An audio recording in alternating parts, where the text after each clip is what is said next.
యేసుప్రభువారి శ్రేష్టమైన ఘనమైన నామంలో శుభములు తెలియజేస్తా ఉంటున్నాం. 3 సంవత్సరాల సంపూర్ణ బైబిల్ పర్యటనకి ఆహ్వానిస్తా ఉంటున్నాము. తెస్సలోనికీయులకు రాసిన మొదటి పత్రిక మొదటి అధ్యాయము. ఈ తెస్సలోనికీయులకి రాసిన ఈ పత్రిక పౌలు తన రెండో మిషనరీ ప్రయాణంలో రాస్తూ ఉంటాడు. కొంతమంది అభిప్రాయము ఆయన గలతీలు ముందు రాశాడని, కొంతమంది అభిప్రాయము ఆయన తెస్సలోనికీయులకు రాసిన పత్రికే మొదట రాసిన పత్రిక అనే అభిప్రాయం. మెటికి అపోస్తలుడైన పౌలు ఎప్పుడైతే తెస్సలోనిక ప్రాంతానికి పౌలు శీలలు వీళ్ళు వెళ్ళి అక్కడ సువార్త చేస్తూ వచ్చారో, ఎప్పుడైతే మొదటిసారి వాళ్ళు తెస్సలోనిక ప్రాంతానికి చేరుకుంటా వచ్చారో, అక్కడ వీళ్ళు సువార్త చెప్పినప్పుడు అక్కడ ఉంటున్న అనేకులు విపరీతంగా గలాట సృష్టిస్తూ వచ్చారు. ఇది అపోస్తలుల కార్యంలో మనం చదవచ్చు. ఎప్పుడైతే ఈ తెస్సలోనిక పట్టణానికంటే మాసిదోనియా ప్రావిన్స్, మాసిదోనియా ఆ ప్రాంతం అంతటికి రాజధానిగా ఈ తెస్సలోనిక పట్టణం ఉంటా వచ్చింది. ఈ తెస్సలోనిక పట్టణంలో ఎప్పుడైతే విపరీతమైన గందరగోళం సృష్టిస్తూ వచ్చారో, ఎందుకంటే ఈ పౌలు బోధించేది ఇంకో ప్రభు గురించి చెప్తున్నాడు, మా కైసరు కదా ప్రభు అని వాళ్ళు ఎప్పుడైతే విరోధంగా పోరాడుతూ వచ్చారో, అప్పుడు ఇంకా ప్రాణం దక్కించుకోవడానికి పౌలు జతపని వారు ఆ ప్రాంతాన్ని వదిలిపెట్టి వచ్చేసినట్టు మనం చూడొచ్చు. కొంతకాలం అయిన తర్వాత తెస్సలోనికలో విశ్వసించిన వారు నమ్మకంగా ఉన్నారా, లోకంలో కలిసిపోయారా అనేది చూడడానికి పౌలు తిమోతిని పంపిస్తూ వచ్చాడు. తిమోతి తెస్సలోనికకు వెళ్ళి అక్కడ వారితో ఉండి వాళ్ళు విశ్వాసానికి చాలా నమ్మకంగా ఉన్నారు అనే విషయాన్ని పౌలుకి ఎప్పుడైతే వర్తమానం తిరిగి తీసుకొని వస్తాడో, పౌలు అత్యానంద భరితుడై ఆయన ఈ యొక్క పత్రికని తెస్సలోనికీయులకి రాస్తా ఉంటున్నాడు. ఈ పత్రికని తెస్సలోనికీయులకి రాస్తూ వారికి ప్రభు వస్తున్నాడు, మనం ప్రభు వచ్చినప్పుడు మనం ఎత్తబడతాం, ఆయన దగ్గరికి వెళ్ళిపోతాం అనే మాటలతో వాళ్ళని ఆదరిస్తూ వాళ్ళని ప్రోత్సహిస్తూ కొంచెం ఓపిక పట్టండి అని వారిని బలపరుస్తూ ఉంటున్నాడు. ఈ తెస్సలోనికీయులకు రాసిన మొదటి పత్రిక మొదటి అధ్యాయంలో పౌలు, శీల, తిమోతి వీళ్ళ ముగ్గురికి ఆ తెస్సలోనిక సంఘం మీద ఉంటున్న భారం గురించి ఆయన ప్రస్తావిస్తూ ఉంటున్నాడు. మెటికి శీల అనే ఈ వ్యక్తి అపోస్తలుల కార్యాలు 15వ అధ్యాయంలో యెరూషలేము సంఘంలో ఉంటున్న పెద్దలు శీలని నిర్ణయించి నువ్వు పౌలుతో పాటు వెళ్ళు అని చెప్పి శీలని పౌలు బర్నబాలతో పంపిస్తూ వచ్చారు. శీల యెరూషలేము సంఘం ఇచ్చిన వర్తమానానికి రుజువుగా యెరూషలేము సంఘం యొక్క రాయబారిగా ఆయన అంతియోక సంఘానికి వచ్చినట్టు మనం చూడొచ్చు. ఆ తర్వాత శీల, పౌలు వీళ్ళు ప్రయాణాలు చేస్తూ మిషనరీ యాత్రలు చేసినట్టు మనం చూడొచ్చు. వీటికి వీళ్ళు ముగ్గురు ఈ యొక్క వందనాలు చెబుతూ ఆయన గ్రేస్ అండ్ పీస్ మొదటి వచనంలో కృపయు సమాధానం మీకు కలుగును గాక అని అంటున్నాడు. కృప అనేది దేవుడిచ్చే ఏదో ఒక పదార్థం కాదు, లేకపోతే ఒక తలంపు కాదు, లేకపోతే అదేదో ఒక సిద్ధాంతం కాదు. కృప అనేది దేవుడే మనకి కృప అయి ఉంటున్నాడు, దేవుడే మనకి రక్షణ అయి ఉంటున్నాడు. చాలాసార్లు దేవుడు ఇచ్చే దాన్ని, లేక దేవుడు మనకిచ్చే కృప, మనకిచ్చే ప్రేమ, మనకిచ్చే దయ, శాంతి, వీటిల్ని మనం దేవుడి నుంచి వేరు చేసి ఇదేదో ఒక సిద్ధాంతం, ఒక పద్ధతి, లేకపోతే ఒక అనుభూతి అని అనుకుంటాం. కానీ ఇవి దేవుడు మనకి ఎట్లా రిలేట్ అవుతున్నాడు, మనతో ఎట్లా సంబంధం కలిగి ఉంటున్నాడో దాన్ని ఒక్కొక్క రకంగా చూపిస్తూ ఉంటున్నారు. ఇంకో మాటలో దేవుడు ఎప్పుడైతే మనం అయోగ్యులుగా ఉండేటప్పుడు, మనము అనర్హులుగా ఉండేటప్పుడు మనం బ్రతకడానికి కావాల్సిన శక్తిని ఇస్తాడో, మన అయోగ్యతలో ఆయన దయని మనకిస్తాడో, ఆ అయోగ్యతలో ఆయన మనకి ఇచ్చే శక్తి, ఇచ్చే దయని కృప అని బైబిల్ రాస్తుంటది. ఇంకో మాటలో కృప అనేది ఒక సిద్ధాంతం కాదు. కృప అనేది దేవుడు అయోగ్యుల జీవితాల్లో మేలు చేయడానికి జోక్యం చేసుకునేదాన్నే కృప అని అంటారు. కనుక మనము ప్రభా నాకు నీ కృపనివ్వు అని అంటే మనం ఇంకో మాటలు ఏమంటున్నామంటే, ప్రభా నువ్వు నా జీవితంలో జోక్యం చేసుకో అని అంటున్నా. సమాధానం దగ్గరకు వచ్చేటప్పటికి సమాధానం అంటే ఏదో వస్తువు మీదో, ఏదో సందర్భం మీదో, సన్నివేశం మీదో, వాతావరణం మీదో ఆధారపడేది కాదు. కానీ సమాధానము అని అంటే ప్రభువు నాకున్నాడు, నా ప్రభువు నా వాడు అనే ఆ సంబంధం ఏదైతుందో అది మన హృదయంలో ఒక నెమ్మదినిస్తుంది. దాన్నే దేవుడిచ్చు సమాధానము అని అంటారు. కనుక యేసుక్రీస్తు ప్రభువారు యోహాను సువార్త 14:27లో సిలువను మోయక మునుపు ఆయన అంటున్నాడు, నా శాంతిని మీకు అనుగ్రహిస్తున్నాను, నా సమాధానాన్ని మీకు అనుగ్రహిస్తున్నాను, లోకం ఇచ్చినట్టు కాదు. కాబట్టి ఈ సమాధానం, ఈ శాంతి ఏంటి అని అంటే, యేసుక్రీస్తు ప్రభువారు పరిస్థితి బాగలేకపోయినా నా తండ్రికి నాకు సంబంధం ఉంది, ఈ భరోసాయే తనకి నెమ్మది పుట్టిస్తా వచ్చిన. ఆ నెమ్మదినే సమాధానంగా ఇక్కడ చెప్తా ఉంటున్నాడు. ఆ తర్వాత 2వ వచనం నుంచి చూసినట్లయితే పౌలు తన సంఘం, తన తెస్సలోనిక కొరకై ఎలా ప్రార్థన చేస్తూ ఉంటున్నాడో ఆ విషయాన్ని ప్రస్తావిస్తూ ఉంటున్నాడు. ఆయన చెప్తున్న మొదటి మాట, మేము ప్రార్థన చేసిన ప్రతిసారి దేవునికి వందనాలు తెలియజేస్తూ ఉంటున్నాం. కాబట్టి వందనాలు తెలియచేసే వైఖరి లేకుండా ప్రార్థన వైఖరి అసంభవము. ఈ రెండు జోడీగా వెళ్తాయి. అందుకని తెస్సలోనికలకు రాసిన మొదటి పత్రిక 5వ అధ్యాయంలో ఎల్లప్పుడూ ఆనందించుడి, అన్ని విషయంలో కృతజ్ఞతాస్తుతులు చెల్లించుడి, ఈ రెండిటి మధ్యలో ఎడతెక్కకుండా ప్రార్థన చేయమంటున్నాడు. ఎప్పుడు ఆయనకి కృతజ్ఞులమై ఉంటామో అప్పుడే నిజమైన ప్రార్థన ఆత్మలోనికి మనం రాగలం.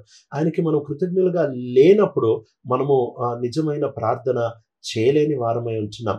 దేవునికి కృతజ్ఞులమై ఉండాలి. మనం ఏమై ఉన్నామో అది దేవుని కృప అని గణకరించి అని మనము గ్రహించిన వారమే. ఆ కనికరమును బట్టి ఆయనకి కృతజ్ఞులమై ఉండాలి. కృతజ్ఞతతోనే నిజమైన ప్రార్థన ఉంటుంది. కనుక కృతజ్ఞత ఎప్పుడైతే అంతరించిపోతుందో ప్రార్థన ఆత్మ కూడా అంతరించిపోతుంది. ఇక శోకమే మిగులుతుంది. కనుక మొట్టమొదటిది ఆయన ప్రార్థనలో కృతజ్ఞత ఉన్నట్టు చూడొచ్చు. అంతేకాకుండా రెండవది, ఆయన మీ కొరకు నేను ప్రార్థన చేసిన ప్రతిసారి నేను మిమ్మల్ని జ్ఞాపకం చేసుకుంటాను, నేను నిత్యము మీ కొరకు ప్రార్థన చేస్తున్నాను అని అంటున్నాడు. ఇంకో మాటలో ఆయన ప్రార్థనలో ఒక భారం, తెస్సలోనిక మీద ఒక భారం ఉన్నట్టు మనం చూడొచ్చు. ప్రార్థనలో కావాల్సింది ఒక కృతజ్ఞత ఆత్మ. అంతేకాదు ప్రార్థనకి కావాల్సింది ఒక భారము. భారం లేకపోతే ప్రార్థనలో జీవం ఉండదు, ప్రార్థనలో బరువు ఉండదు, ప్రార్థనలో బలం ఉండదు. ప్రార్థనని తోసేది, ప్రార్థనలో బలమును పోసేది మన యొక్క భారము. ఈ భారము అనంటే దేవుని రాజ్యం ఎడల, దేవుని మహిమ ఎడల, దేవుని చిత్తం ఎడల ఉంటున్న పట్టింపు. ఈ పట్టింపుని బతికిచ్చేది ఏంటి అనంటే మనం పరిశుద్ధత కాపాడుకొని సరైన సహవాసంలో ఉంటేనే మనకి భారం ఉంటుంది. ఒకవేళ గనక మనము విచ్చలవిడిగా జీవిస్తే, మనము నిర్లక్ష్య వైఖరితో జీవిస్తే మన భారము అంతరించిపోతుంది. మనము సరికాని సహవాసంలో ఎప్పుడైతే ఉంటామో మన భారం తగ్గిపోయేదిగా ఉంటుంది. అందుకని యిర్మీయా రాస్తుంటాడు, నేను ఒంటరిగా కూర్చున్నాను, యెహోవా హస్తం నా మీద ఉంటా వచ్చింది, నేను భారంతో నింపబడతా వచ్చాను. కనుక భారం లేకుండా ప్రార్థన చేయలేము, సేవ చేయలేం. భారం లేకుండా చేసేది ఏది కూడా అది ఫలింపులోనికి రాదు. ఈ భారాన్ని మనం కాపాడుకోవడం చాలా ముఖ్యమైన విషయం. అంతేకాకుండా ఆయన ముందుకెళ్ళి చెప్తా ఉంటున్నాడు, మేము దేవుని యొక్క సన్నిధిలో, తండ్రి యొక్క సన్నిధిలో నిలబడి ప్రార్థన చేస్తున్నాం అంటున్నాడు. కనుక ప్రార్థనలో కావాల్సిన మూడవది, మనం దేవుని యొక్క సన్నిధిని కాపాడుకునే వారిగా ఉండాలి. ఈ ప్రార్థనలో దేవుని సన్నిధి కాపాడుకోవాలంటే జీవితం అంతా దేవుని సన్నిధిని కాపాడుకోవాలి. చాలాసార్లు లైఫ్ని, ప్రార్థనని, జీవితాన్ని, ప్రార్థనని వేరు చేస్తూ జీవితము ఎట్లయినా జీవించేసి ప్రార్థన చేసేటప్పుడు మాత్రం దేవుని సన్నిధిలో ఉన్నట్టు ఒకలాంటి భావోద్రేకం, ఆ భావజాలంలోనికి రావడము సమంజసమైనది కాదు. దేవుని సన్నిధి ప్రార్థనలో కాపాడుకోవాలంటే మనం ఎక్కడున్నా దేవుని సన్నిధిని కాపాడుకోవాలి. మనము ఆఫీస్లో ఉన్నా, ఇంట్లో ఉన్నా, ఒంటరిగా ఉన్నా, వ్యక్తిగత జీవితాల్లో దేవుని సన్నిధి ఎప్పుడైతే కాపాడుకుంటామో అప్పుడు ప్రార్థనలో కూడా మనం దేవుని సన్నిధిని కాపాడుకోవచ్చు. కనుక ఈ మూడు విషయాల్ని అపోస్తలుడైన పౌలు తన ప్రార్థన గురించి ప్రస్తావిస్తున్నాడు. కృతజ్ఞత ఆత్మ ఉంటా వచ్చింది, భారాన్ని కాపాడుకుంటా ఉంటున్నాడు. అంతేకాకుండా ఆయన దేవుని సన్నిధిని చాలా గట్టిగా ఆయన పట్టుకుంటా ఉంటున్నాడు. దేని బట్టి ప్రార్థన చేస్తున్నాడు, ఏంటి ఆయన ప్రార్థన మనవి అని అన్నప్పుడు మొట్టమొదటిది వారి విశ్వాసం యొక్క క్రియలు అని చెప్తా ఉంటున్నాడు. విశ్వాసం యొక్క క్రియలు అని అంటే ఒకవేళ క్రియలు లేకుండా ఉట్టి విశ్వాసం ఉంటే అది మృతము అని బైబిల్ చెప్తుంది. ఒకవేళ ఉట్టి క్రియలు ఉన్నాయి కానీ విశ్వాసం లేదు అని అంటే అది సహజంగా మానవుడు చేస్తున్న క్రియలు. ఒకవేళ క్రియలు విశ్వాసం ఉంటే అది ఆత్మీయమైన క్రియలు. కనుక క్రియలు విశ్వాసం రెండు కలిసి ఉండడం చాలా ప్రాముఖ్యం. అంతేకాకుండా మీ యొక్క ప్రేమతో కూడిన ప్రయాస. కనుక ప్రేమ లేకుండా ప్రయాస ఉండొచ్చేమో కానీ ప్రయాస లేకుండా ప్రేమ ఉండడం అసాధ్యము. మనం ఎవరినైతే ప్రేమిస్తామో వారి కొరకు ప్రయాసపడతాం. కనుక దేవుణ్ణి ప్రేమిస్తున్నాను లేక ఇంకోళ్ళని ప్రేమిస్తున్నాను అని అంటే వారి కొరకు ఏదో ఒక రకంగా ప్రయాసపడతాను. కనుక స్వచ్ఛమైన విశ్వాసం ఉంది వీళ్ళకి, స్వచ్ఛమైన ప్రేమ కూడా ఉంటా వచ్చింది. మూడవది నిరీక్షణతో వీళ్ళు సహిస్తూ ఉంటున్నారు. నిరీక్షణ, నిజంగా ప్రభు వస్తాడు, ప్రభు నన్ను తీసుకొని పోతాడు అని ఆ నిరీక్షణ ఉంటే మనం సహిస్తాం. ఒకవేళ కనుక ఆ నిరీక్షణ లేకపోతే మనం సహనాన్ని కోల్పోతాం. కొద్దిసేపే మనం పట్టుదలతో ఉంటాం. కానీ నిజంగా ప్రభు వస్తాడు అనంటే మనం ఎంతనే సహించుకుంటాం. ఒకవేళ ఆ దినాన్ని మనం చూడకపోతే, ప్రభు రాకడ దినాన్ని మనం చూడకపోతే, మన నిత్యత్వాన్ని మనం చూడకపోతే, కొన్నిసార్లు పరిస్థితులు మన మీద ఎంత ఒత్తిడితో పడతాయంటే ఇంకా మన నిరీక్షణ కోల్పోతాం. అయితే మన నిరీక్షణ ఎంత మహిమాయుక్తమైందంటే ఈ లోకంలో ఏ పరిస్థితి మీద పడ్డా కూడా మన నిరీక్షణతో మనం వాటిలన్నిటినీ తట్టుకోవచ్చు. ఎందుకంటే మన నిరీక్షణ నిత్య నిరీక్షణ, మహిమాయుక్తమైన నిరీక్షణ. ఇది యేసుక్రీస్తు ప్రభులో ఉంచిన నిరీక్షణ. అక్కడితో ఆకుండా ఆయన అంటున్నాడు, మిమ్మల్ని ప్రభు కోరుకున్నాడని మాకు తెలుసు. ఎందుకు అనంటే ఆయన సువార్తని అందించిన విధానంలో 3 మాటలు చెప్తా ఉంటున్నాడు. నేను మీ దగ్గరికి వచ్చినప్పుడు సువార్త వట్టి మాటలతో చెప్పలేదు, కానీ శక్తితో, పరిశుద్ధాత్మ దేవుని బలముతో చెబుతా వచ్చాను. అంతేకాదు మీరు మా జీవితాల్ని కూడా చూస్తూ వచ్చారు. ఈ 3 చాలా కీలకమైనవి. నిజమైన సువార్త అందించబడాలి అనంటే కేవలము సరైన సిద్ధాంతపరమైన సువార్త మాత్రమే కాదు, కానీ దాన్ని అందించేటప్పుడు పరిశుద్ధాత్మ దేవుని శక్తిపై ఆధారపడి, పరిశుద్ధాత్మ దేవుని బలము దానికి జోడి అవుతేనే సువార్త పనిచేస్తుంది. ఉట్టి సిద్ధాంతపరంగా సరిగ్గా ఉండే సువార్త దానంతట అది పనిచేయదు. సువార్త పనిచేయాలంటే దానికి దేవుడు జోడీగా ఉంటేనే సువార్త పనిచేస్తుంది. కనుక ఈయన సిద్ధాంతపరమైన సరైన సువార్తనిస్తున్నాడు. పరిశుద్ధాత్మ దేవుని శక్తితో ఆ సువార్త పనిచేస్తూ ఉంది. అక్కడితో ఆగట్లేదు. చెప్పేవాని జీవితము ఆ సువార్తకి అనుగుణంగా ఉంటా వచ్చింది. ఈ 3 ఎప్పుడైతే కలిసి వస్తాయో అప్పుడే సువార్త నిజంగా పనిచేస్తుంది.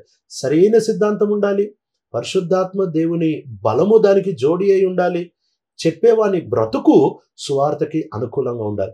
ఈ 3 ఏ ఒక్కటి లేకపోయినా కానీ సువార్త దాన్ని ఉద్దేశించిన ఆ పర్యావసానాన్ని సువార్త పుట్టించదు. ఆ తర్వాత అసలు కొత్త నిబంధన యొక్క మూల సిద్ధాంతాన్ని క్రియాపూర్వకంగా అక్కడ జరిగినట్టు మనం చూడొచ్చు. ఇక్కడ పౌలు అంటున్నాడు, మేము ఎలా బ్రతికామో మీరు చూశారు. మీరు మమ్మల్ని అనుసరించి, ప్రభువును అనుసరించి జీవిస్తా వచ్చారు. ఇప్పుడు మీ దగ్గర నుంచి సువార్త మాసిదోనియా ప్రాంతం అంతటికి, అకయ ప్రాంతం అంతటికి వెళ్తా వచ్చింది. మాసిదోనియా ప్రాంతానికి ఇది రాజధానిగా ఉంటా వచ్చింది, తెస్సలోనిక ప్రాంతం, ప్రావిన్స్ ఆఫ్ మాసిడోనియాకి. కనుక పౌలు యొక్క జీవితం మారింది. ఆ మారిన జీవితం యొక్క ప్రభావం తెస్సలోనిక సంఘం మీద పడింది. తెస్సలోనిక వారి జీవితం మారింది. ఆ మారిన జీవితం యొక్క ప్రభావం ఇప్పుడు మాసిదోనియా, అకయ మీద పడతా ఉంది.